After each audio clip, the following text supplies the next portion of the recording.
Salut tout le monde, salut les monégasques. Bienvenue, bienvenue pour une nouvelle vidéo. Alors, pas de débrief de match, pas de bilan. La saison de merde est terminée. Et là, on va commencer une nouvelle saison. Et voilà, les vacances se terminent pour les footballeurs. C'est la reprise un petit peu pour tout le monde aujourd'hui. Et donc, je profite de cette journée de reprise pour faire un petit point mercato. C'est-à-dire que voilà, beaucoup de gens font ça actuellement. C'est-à-dire que le seul intérêt sportif pour suivre les clubs, c'est le mercato. Et forcément, c'est très important parce que c'est dans ces moments-là que se construit une équipe pour la nouvelle saison. Et on espère tous avoir des bons joueurs arriver. On espère que les mauvais vont partir. Et voilà, c'est comme ça pour tous les clubs. Et nous, supporters de Monaco, on est quand même dans une situation très très très délicate parce qu'on vient de vivre une saison affreuse et on a beaucoup de travail. On a beaucoup de travail parce qu'on doit dégraisser beaucoup. Je vous rappelle qu'on n'a plus de Coupe d'Europe, donc on va avoir un calendrier l'année prochaine un peu réduit. Et du coup, il faut un effectif réduit aussi. Et on a beaucoup trop de joueurs sous contrat. On a beaucoup trop de joueurs à disposition. Et l'objectif numéro un, ça a été dit et répété par les dirigeants et par les différents journalistes suivant le club, qu'il faut réduire l'effectif et avoir un groupe réduit et costaud pour la reprise au mois d'août. Même si le mercato se termine début septembre. Il va y avoir beaucoup de mouvements, ça va être long. D'ailleurs, on va voir que mon petit récap d'aujourd'hui, qui va se focaliser sur le mois de juin, on va voir qu'il ne s'est pas passé grand-chose, c'est assez normal, mais c'est assez frustrant aussi parce que la reprise est aujourd'hui et on se dit qu'il va y avoir beaucoup de monde ce soir à l'entraînement. Et c'est pas facile. C'est pas facile pour l'entraîneur, pour le staff, pour le club, pour les joueurs, et même pour nous supporters, parce que on va avoir du mal à suivre un petit peu l'évolution de l'effectif avec des matchs amicaux qui vont arriver très très vite. Voilà, donc aujourd'hui on va faire une vidéo assez simple, c'est-à-dire qu'on va faire une sorte de revue d'effectifs avec ceux qui sont partis, ceux qui sont encore là et ceux qui vont partir. Donc je ne vais pas vous sortir des chiffres précis et exacts parce que je ne les connais pas et que c'est trop aléatoire. Je ne vais pas vous parler de chiffres.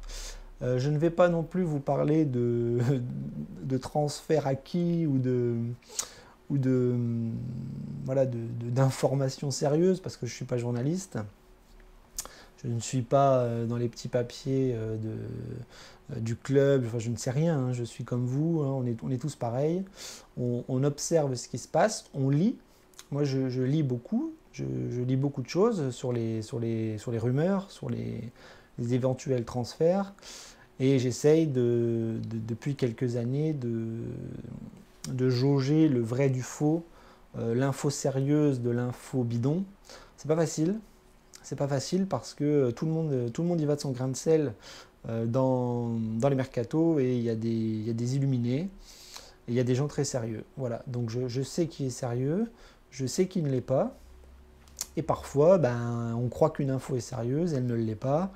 Et puis il y a aussi tout le travail des professionnels qui est les agents qui font courir des rumeurs, les clubs, voilà, qui lancent des fausses rumeurs. Et puis voilà, on a un vrai marasme d'informations et c'est très difficile de tirer le vrai du faux.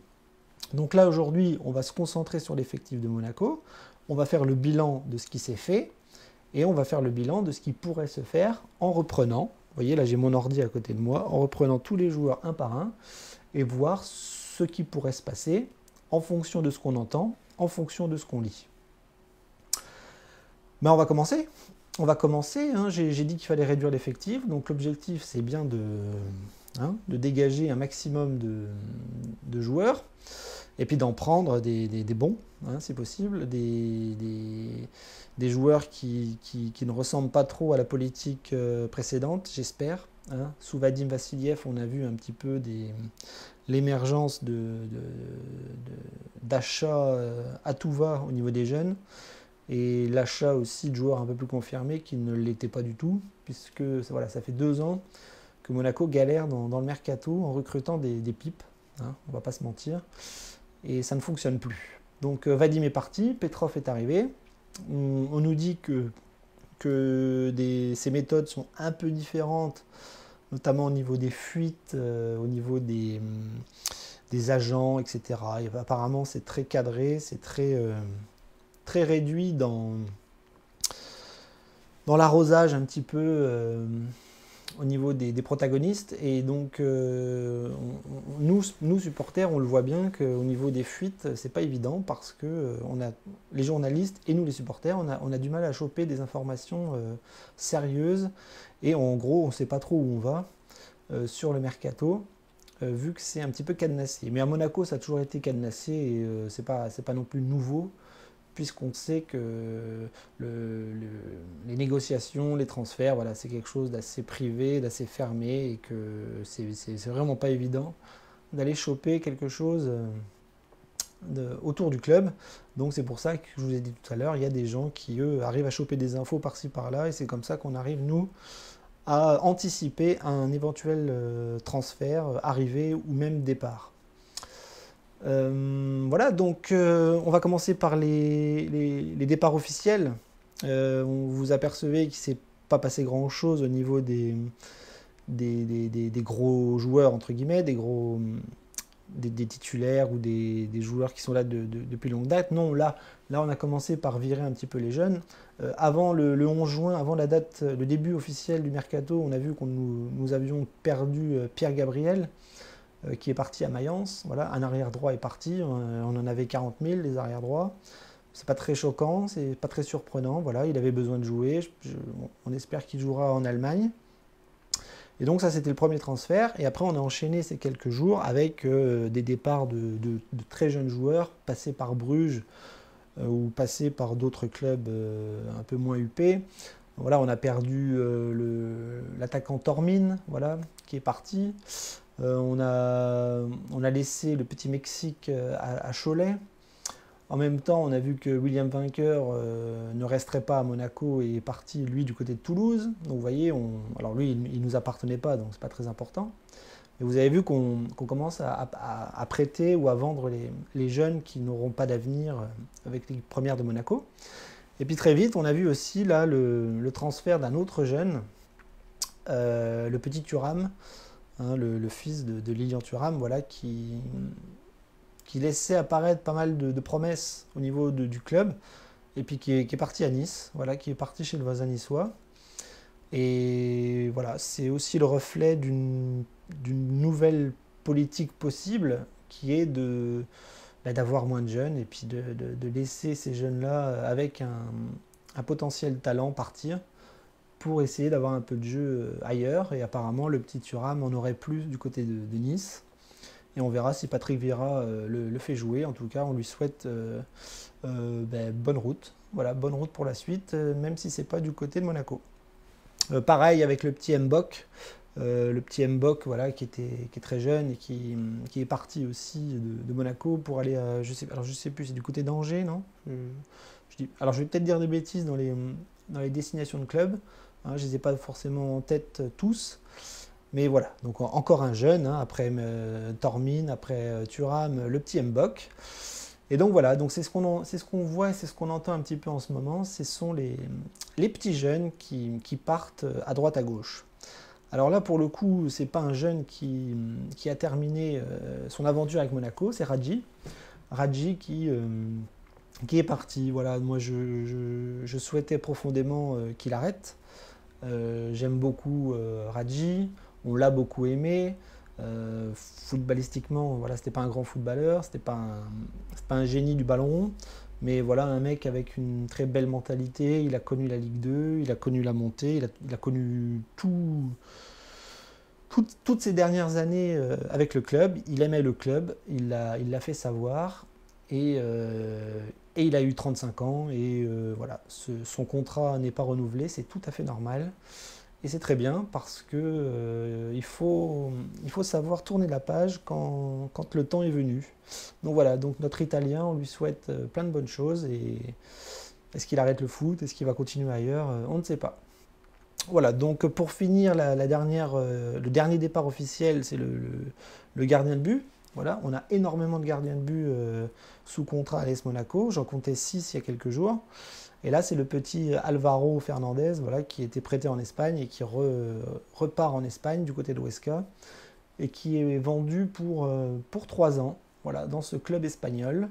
Je pense que ça lui convient très bien. Voilà, c'est un Espagnol et on espère qu'il va s'éclater là-bas.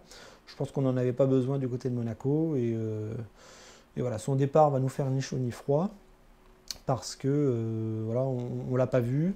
On ne l'aurait pas vu quoi qu'il arrive. Et donc c'est très bien qu'il s'éclate dans son pays natal. C'est formidable et on lui souhaite du bonheur. Voilà, tout simplement. Voilà. Donc on va arrêter là pour les départs officialisés. Et maintenant, on va reprendre les joueurs de l'effectif actuel un par un. Et on va voir très rapidement qu'est-ce qui va se passer avec ceux-là. Bien, on va commencer par les gardiens. On en compte 5 actuellement. Donc Paul Nardi, qui revient de Belgique. Subasic. Loïc Badiachil, qui revient de Rennes. Senoussi. Et Diego Benaglio. Voilà. Donc on va pas se mentir, en ce moment on a une rumeur qui est très très chaude, c'est le gardien de Montpellier, Benjamin Lecomte. Voilà. Donc tous les supporters de Monaco sont extrêmement ravis et contents de cet éventuel transfert. Voilà. Ce qui veut dire qu'on va changer de gardien, et ça c'est assez exceptionnel puisque, on va pas se mentir, l'ère Subasic est terminée depuis pas mal de temps. Et on avait besoin d'un nouveau gardien. On a eu pas mal de rumeurs en Italie. On a eu le gardien de Reims là actuellement qui avait été annoncé chez nous et qui n'a pas signé. On a eu des rumeurs. On a eu Léo Jardim aussi, le Brésilien de Rio Ave là. On a eu Rulli. On a eu plein de rumeurs comme ça autour du gardien de but. Et apparemment, ces derniers jours, c'est la piste de Benjamin Lecomte qui s'est accélérée. Et apparemment, c'est lui qui va garder les cages de Monaco et c'est très très bien. Alors du coup, qu'est-ce qu'on va faire de nos gardiens qui restent? Paul Nardi, on ne sait pas. Peut-être qu'il va encore être prêté ou est-ce qu'il va être vendu à un club un petit peu plus haut que le Cercle de Bruges, on ne sait pas. Subasic est partant. Voilà, alléluia. Et c'est très bien, on espère qu'il trouvera un point de chute intéressant pour lui. Loïc Badiachil, on parle de lui au Cercle de Bruges. Voilà, donc on sait, le club de Bruges est notre club satellite, donc ça va tourner, ça va prêter, ça va piocher dans l'effectif de Monaco. Et c'est plutôt une bonne chose pour Badiachil parce qu'il a besoin de jouer longtemps. Il n'a pas à être 3e gardien à Rennes. Il n'a pas besoin d'être 3e gardien à Monaco. Peut-être 2e. Moi, ça m'aurait intéressé. J'aurais bien aimé d'avoir Lecomte et Badiachil. Mais apparemment, on parle de lui à Bruges. Et s'il va à Bruges et qu'il est titulaire, je pense que ça sera très très bon pour lui, pour évoluer, pour grandir et pour montrer sa vraie valeur. Senoussi, que fait-on de Senoussi? Je pense que bientôt, c'est lui qui portera les ballons et qui donnera les bouteilles d'eau aux copains. Parce qu'on n'a plus trop envie de le voir sur un terrain de foot. Voilà, Senoussi n'est pas très très bon et je sais pas, à mon avis il est invendable, il est presque imprêtable. Donc on va peut-être attendre la fin de son contrat et puis on le virera après. Mais voilà, Senoussi, on ne sait pas du tout quoi en faire. Et enfin Benaglio qui se murmure qu'il pourrait être le gardien numéro 2 derrière Benjamin Lecomte. Donc voilà, donc si on part sur la nouvelle équipe, ça serait Benjamin Lecomte en 1 et Benaglio en 2. Moi, personnellement, je valide. Voilà. Donc voilà, un petit peu le tour d'horizon pour nos gardiens de but. Alors, on va faire un petit tour au niveau des défenseurs. Voilà, il y en a pas mal, il y en a beaucoup. Alors, on va commencer par les arrières-gauches. Alors, les arrières-gauches, on parle forcément de l'avenir avec Ballo-Touré. Ballo-Touré qui devrait, je dis bien qui devrait être le titulaire de la nouvelle saison. Mais si Ballo Touré est titulaire, il va falloir penser à un remplaçant. Et nous, nos remplaçants, à l'heure actuelle, c'est Barreca et Serrano. Alors, on sait très bien que Barreca ne restera pas au club et va être alors prêté ou vendu, je ne sais pas. Mais en tout cas, on parle de lui du côté de Gênes. Alors, ça devait être fait il y a une semaine et on n'a toujours pas de nouvelles et c'est toujours pas fait. Donc, Barreca ne devrait pas rester. Et Serrano, c'est pareil. Serrano, il n'a pas le niveau pour jouer à Monaco actuellement. Il est un peu jeune, il n'est pas catastrophique, mais il n'a rien à faire dans le groupe premier de Monaco en rapport à nos objectifs qui vont être de retrouver l'Europe. Voilà. Donc je pense qu'il va falloir trouver une doublure à Ballo Touré ou une concurrence. Voilà. On parle de, au niveau des rumeurs, on parle de Felipe Luis. On a eu la petite rumeur Ricardo Rodriguez du côté de Milan, mais apparemment Barcelone le voudrait. Donc je sais pas, Lyon est sur l'arrière gauche, comment il s'appelle, Koné je crois de Lille. Donc ça pourrait laisser libre, la place libre à Felipe Luis, je sais pas, hein, c'était une rumeur, hein, ça se fera, ça sera peut-être pas. Mais en tout cas c'est ce qui court. Donc voilà, donc on a Ballo Touré et il va falloir prendre je pense un remplaçant sur l'aile gauche derrière. Au niveau des arrières droits, alors là, les arrières droits c'est pareil, on a Sidibé, on a Henrich et on a Biancone. Alors, Sidibé est partant, voilà, on va pas se mentir, il doit partir, il faut qu'il parte parce qu'il a plus du tout la tête à Monaco et ça fait bien longtemps qu'il est parti, hein, mentalement, et donc il va partir, et nous on est à la recherche d'un arrière droit. Henrich pourrait prendre le poste de titulaire à droite, mais on parle d'Aguilar. Voilà. Donc dans les transferts très très chauds, on a les deux joueurs de Montpellier qui sont Lecomte et Aguilar. Voilà. Donc Aguilar, je vous le dis tout de suite, je suis très inquiet par les rumeurs qui courent actuellement. Elles sont vraies ou elles sont fausses, je ne sais pas. Mais en tout cas, un spécialiste sur Internet du club de Montpellier a dit que Aguilar se serait blessé pendant ses vacances. Apparemment, il a eu une déchirure à la cuisse en avril. Et apparemment, ça s'est pas bien guéri, ça s'est pas bien cicatrisé. Et apparemment, ça a repété. Donc moi, je vous le dis, si Aguilar a des soucis physiques, si Aguilar est fragile physiquement et qu'il passe son temps, des mois à l'infirmerie, ça ne m'intéresse pas. Par contre, s'il est en forme et qu'il n'y a pas de blessure, c'est un très bon joueur, c'est un très bon arrière droit, et moi je le prends, je valide, et je le mets titulaire dans l'équipe. Voilà. Donc logiquement, ça serait Henrich et Aguilar au poste d'arrière droit l'année prochaine. Le petit Biancone, c'est comme Serrano, on en parle du côté de Bruges. Qu'avons-nous d'autre la défense centrale. Alors la défense centrale, on a quand même pas mal de monde. On a Jemerson, on a Benoît Badiachil, on a Glick et on a Naldo. Alors vu comme ça, on pourrait les garder tous les quatre. Mais je pense qu'il va peut-être falloir prendre un défenseur central parce qu'on parle de Jemerson du côté du Brésil, on parle de Jemerson du côté de Flamengo. Voilà. Donc si on perd Jemerson, on peut mettre Badiachil et Glick en défense titulaire, mais personnellement, je prendrais bien un défenseur central. Il n'y a pas de rumeur, chaude hein, là-dessus. On a parlé de Kabak, mais qui lui a signé à Schalke 04. Donc voilà, c'était une petite rumeur, mais rien de concret. Donc pour l'instant, voilà, nos 4 défenseurs centraux, c'est Badiachil, Glick, Naldo et Jemerson pour le moment. Donc pas de rumeur autre que ça. Alors, on va passer au milieu de terrain. En milieu de terrain défensif, on a Aoulou, Pelé et Endoram. Là, je vous dis, il va falloir faire du ménage parce que personnellement, j'en garde aucun des trois. On a parlé un temps d'un retour d'Aoulou du côté de Strasbourg. Et on avait parlé notamment Live Team ASM, voilà, qui avait sorti l'information de Youssouf Fofana qui était intéressé, que Monaco était intéressé par ce jeune Fofana et qui pourrait venir à Monaco avec peut-être dans le deal Aoulou de retour à Strasbourg. Pourquoi pas? Pourquoi pas? C'est une bonne idée.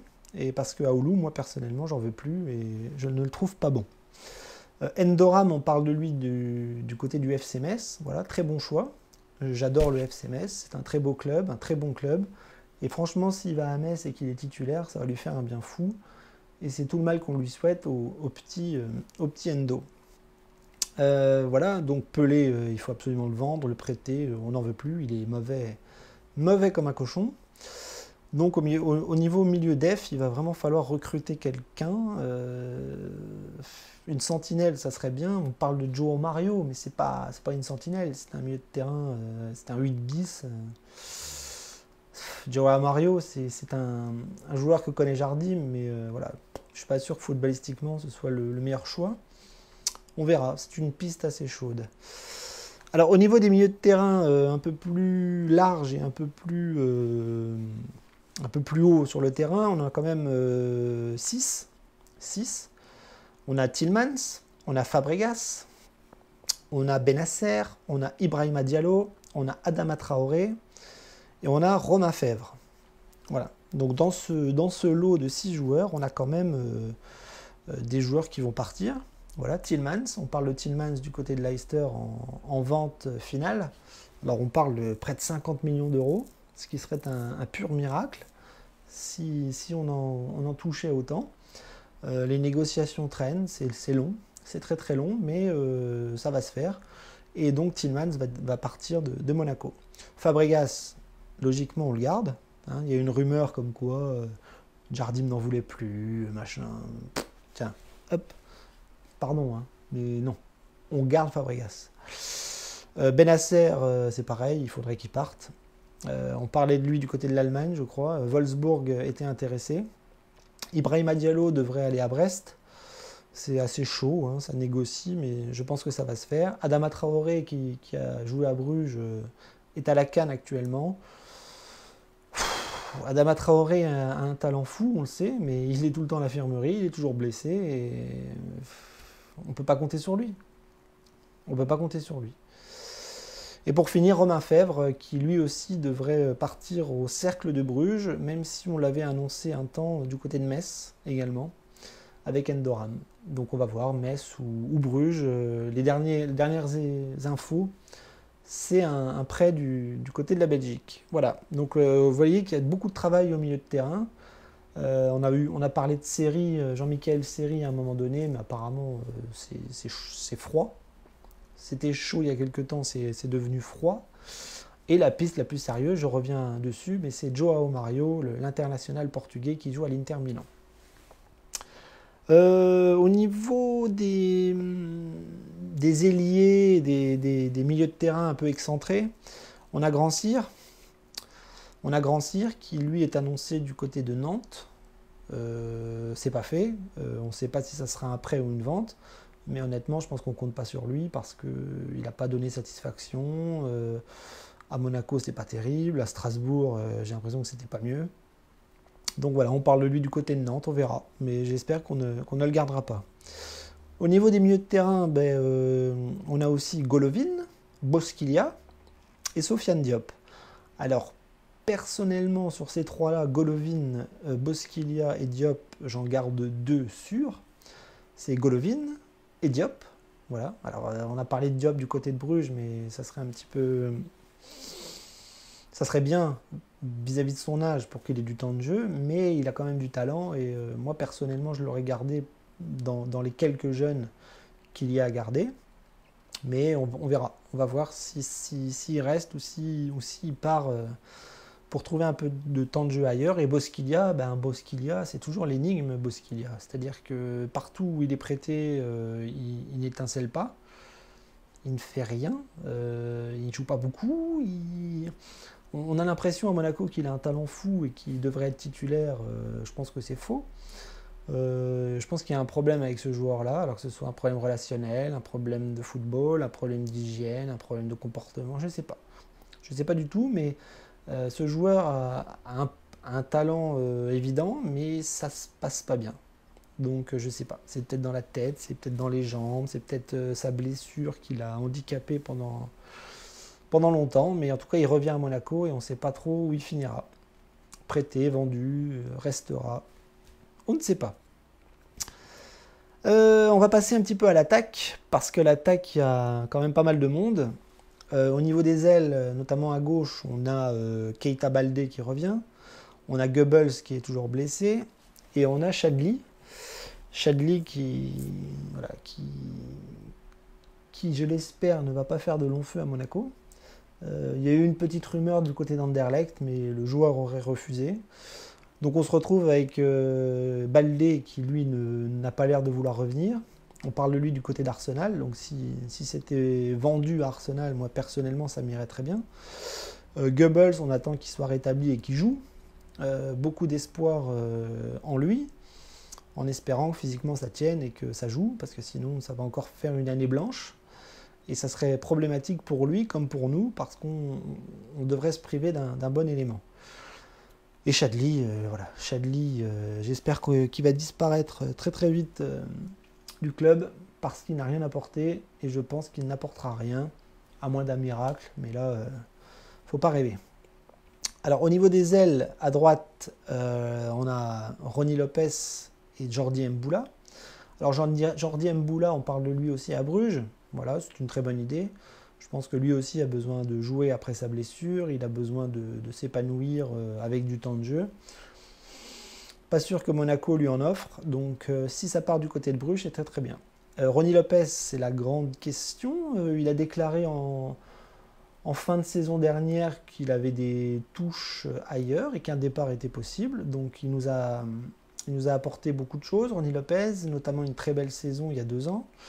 C'était moins bon l'année dernière, les années précédentes c'était moyen aussi. Donc voilà, c'est un joueur qui fluctue beaucoup dans ses performances, mais c'est un bon joueur, c'est un super mec. Moi je l'aime beaucoup, j'aimerais le garder, mais si on peut trouver meilleur, et si lui trouve un nouveau club qui le fasse jouer et qui le fasse épanouir, bah c'est très très bien. Il faudra que ça se fasse, voilà. On ne va pas regretter Ronny Lopez s'il part, parce que je pense que ça peut être son temps pour partir. Alors, Gelson Martins, on va en parler aussi. On ne sait toujours pas s'il sera à la reprise aujourd'hui. Les dernières infos parlent d'un transfert conclu avec Monaco. Enfin, c'est quasi fait, c'est quasi bouclé. C'est pas encore officiel, mais ça ne devrait plus tarder. Donc voilà, on espère tous que Gelson va revenir, parce que dans la kyriade de prêt de la deuxième partie de saison de l'année dernière, il n'y a que lui qui reviendrait. On a appris que Vinicius, Adrien Silva, Vainqueur qui est parti, etc., ne reviendrait pas. Et donc il n'y a que Gelson qui pourrait revenir, et il faut qu'il revienne parce que c'est un bon joueur. Donc voilà pour l'aile droite. Et enfin au niveau des avant-centres, ah bah alors là on a une flopée aussi, on en a 6, avec Falcao, Jovetic, Pellegrini, Moussa Silla, Cardona, et le petit Bon Giovanni qui lui... Ah ben non, Bon Giovanni lui est resté apparemment au Cercle de Bruges, et donc il ne reviendra pas cette saison, donc en fait on n'en a que 5. Alors dans les 5, on a Falcao, qui a une année de contrat à finir. Les dernières informations diraient qu'il finirait son contrat à Monaco, et que l'année prochaine, il partirait du côté des États-Unis, en MLS, dans la franchise de Beckham. Et donc apparemment, il partirait gratuitement. Ça me paraît un peu louche. Est-ce que les dirigeants vont le laisser partir gratuitement? Alors, ça pourrait se comprendre, parce que Falcao, c'est la star du club. C'est le plus grand joueur qu'on a dans l'effectif. Et on a sûrement très envie de le garder du côté des dirigeants. De la part des supporters, c'est un petit peu aléatoire, parce qu'il vieillit, parce qu'il est moins efficace, parce que physiquement il est beaucoup plus dans le dur, donc forcément il a un rendement qui est très bon, parce qu'il a marqué beaucoup de buts, mais comme il est dans un système où il est tout seul devant, il a du mal à s'épanouir. Et moi, honnêtement, si on devait le garder une dernière année, je ferais tout pour faire un mercato en fonction de son positionnement. C'est-à-dire que j'essaierais de trouver un ensemble de joueurs dans un dispositif qui pourrait revenir au 4-4-2. On a été champion avec le 4-4-2, Et globalement, Jardim n'a pas l'air de trop aimer ce système et se base toujours sur un système à une pointe. Et Falcao, bah, il galère là-dedans. Il galère. Donc soit on le garde et on lui met à quelqu'un à côté, soit on le vend et on achète un autre attaquant un petit peu plus jeune et un petit peu plus... Enfin, avec un nouveau projet, quoi. Voilà, tout simplement. Falcao, ça va bien se terminer un jour. C'est triste, mais c'est la vie, c'est normal. On va pas pleurer le départ de Falcao. Hein. Il nous a apporté beaucoup et on le remercie pour ça. Après, on a Jovetic. Jovetic qui est voué à ne pas jouer avant des mois, et voire avant 2020. Voilà. Il est très gravement blessé. Il a passé ses dernières années à être blessé. Moi, personnellement, je pense qu'on ne le reverra plus beaucoup sur un terrain de foot. Et malheureusement, on ne peut pas le vendre, on ne peut pas le prêter. Donc il faut le garder, il faut le soigner, en espérant un miracle une fois rétabli. Voilà. Après, on a Moussa Sylla aussi, qui était annoncé un temps au Cercle de Bruges, mais là, ces dernières heures, on a eu une info comme quoi le FC Nantes serait intéressé. Voilà, donc pourquoi pas. Nantes, c'est un très beau club, et Moussa Sylla pourrait aller là-bas sans problème si les négociations se passent bien. Sinon, il ira à Bruges, à mon avis. Et Cardona, c'est pareil, il revient aujourd'hui à Monaco, il a joué à Bruges, j'ai du mal à cerner un petit peu le niveau de Cardona actuellement, mais les dernières infos l'envoyaient dans sa ville natale du côté de Nîmes, et Nîmes le veut, donc si Nîmes le veut, que Nîmes le prenne. Voilà. Je pense que c'est pas forcément un joueur sur qui Jardim veut et peut compter sur la saison à venir. Et du coup, on va essayer de le prêter ou de le vendre. On verra bien. Voilà. Et pour finir dans l'effectif, on a mon chouchou, hein, mon Italien préféré, qui est Pietro Pellegrini. Et pour le coup, lui, contrairement à Jovetic, j'espère, je veux et j'exige que sa santé soit bonne, et qu'il soit là à la reprise, et qu'il ne se reclaque plus, qu'il ne se reblesse plus, qu'il joue, qu'il marque, et qu'il devienne presque titulaire à part entière. Voilà, moi je l'aime beaucoup, j'adore son profil. Il est jeune, certes, mais moi c'est exactement le type d'attaquant que j'adore. Voilà, j'aime beaucoup les attaquants puissants, avec une hargne, une grinta comme ça à l'italienne. Raggi n'est plus là, donc Pellegrini va peut-être reprendre le flambeau de la motivation et de l'envie, et j'espère vraiment qu'il va jouer et qu'il va s'imposer. Il a un gabarit de fou, il a un football de fou, devant le but, il a l'air d'être tueur, il a tendance à marcher sur ses défenseurs. Enfin, moi je l'aime beaucoup, et on voit en ce moment sur les réseaux sociaux qu'il n'a pas pris de vacances et qu'il s'entraîne comme un fou pour revenir au top. Voilà. Donc moi je mets beaucoup d'espoir en lui, et j'espère qu'il va tout péter cette saison, et surtout qu'il arrête de se blesser. Voilà, ça c'est ma crainte et mon angoisse première. Voilà, donc j'en ai fini avec la revue globale de l'effectif monégasque actuel. Alors maintenant, on peut parler un petit peu des rumeurs qui tournent. J'ai pas d'infos, hein, je sais pas, mais en tout cas, on parle de rumeurs un peu farfelues. Donc au niveau des gardiens, on l'a dit, hein, Benjamin Lecomte dans les buts. À droite, on parle d'Aguilar. Voilà, on a parlé aussi de Attal, mais Attal, c'est très cher. C'est très compliqué, à mon avis, de prendre un joueur comme Attal à Nice, à moins d'un miracle. Mais je pense que ce sera Aguilar. À gauche, je vous l'ai dit, hein, Felipe Luis ou Rodriguez, ou même d'Albert. Voilà, la rumeur d'Albert qui est remontée il y a quelques temps. Faire attention aux rumeurs réchauffées. Défense centrale, il n'y a pas forcément de rumeurs. Il n'y a pas de rumeurs. Non, il n'y a pas de rumeurs dans défense centrale du côté de Monaco. Au milieu de terrain, on parle de Joao Mario, ça je vous l'ai dit 15 fois. Devant, on parle de Matuidi. On parle de Matuidi. C'est une rumeur folle. C'est une rumeur qui n'a peut-être aucun sens. C'est peut-être une rumeur qui est totalement infondée et fausse. Mais c'est une rumeur qui pourrait plaire, qui plaît aux supporters, parce que c'est un super joueur, c'est un joueur français, on le connaît par cœur. Il est très très bon, il a une hargne, C'est un vrai combattant sur les terrains, il a 32 ans, il pourrait partir de la Juve parce que la Juve est en train de faire un recrutement XXL. Et du coup, ben, on va sûrement avoir des joueurs comme Matuidi sur le marché des transferts. Et apparemment, Monaco serait intéressé. Voilà. Est-ce que c'est vrai, est-ce que c'est faux, je ne sais pas. Mais si c'est vrai, ça serait un transfert exceptionnel à mes yeux. Voilà. Donc ça, c'est les rumeurs un peu chaudes. Devant, il n'y a pas forcément de rumeurs exceptionnelles. Je n'en vois pas. Falcao, on ne connaît pas son avenir, donc pour l'instant, on ne parle pas. Pellegrini devrait tout péter selon mes souhaits. Et puis sur les ailes, on n'a pas forcément... Il y a eu la rumeur Thauvin aussi, apparemment une rumeur sérieuse, hein, avec des réunions du côté de Monaco entre les différents protagonistes autour du joueur. Est-ce que c'est vrai, est-ce que c'est faux? Nous ne savons pas, mais qu'est-ce que Thauvin viendrait foutre à Monaco? C'est la grande question.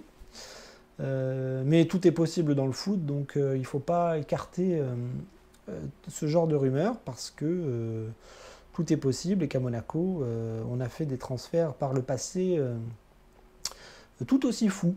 Voilà. Donc, est-ce que j'en ai oublié? Il y en a eu plein des rumeurs. Hein. On a parlé d'un japonais, on a parlé de plein de choses. Je ne les ai pas tous en tête, mais voilà. Devant aussi, on avait parlé aussi du russe Tchalov, je crois, du CSK Moscou.